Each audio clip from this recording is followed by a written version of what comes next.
Today we are going to show you how to use a repeater in Mail and Deploy for a PowerPoint report. This is the dashboard I will add to my report. We are going to crop it accordingly so that this sidebar on the left does not appear in the PowerPoint report.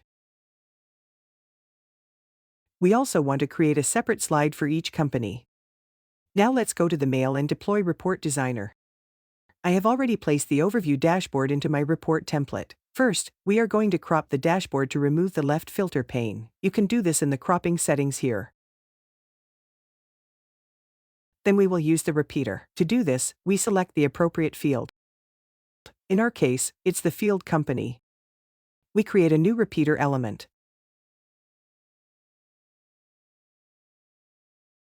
And we put it here.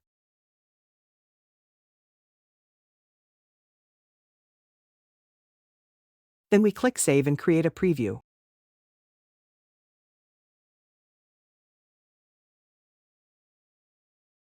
Once it is finished, you can see the result here.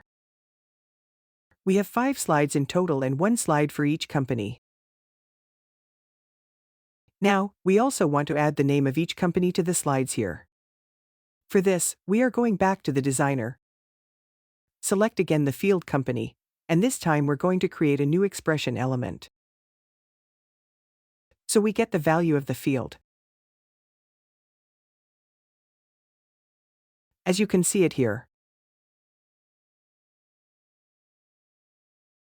We also get the additional information that the code for the repeater and expression element needs to be unique. So we are going to add a suffix here.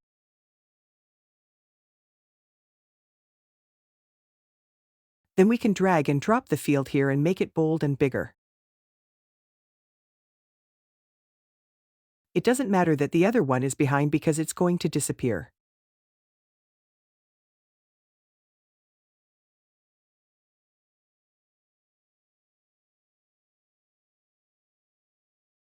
Now save it and start the preview.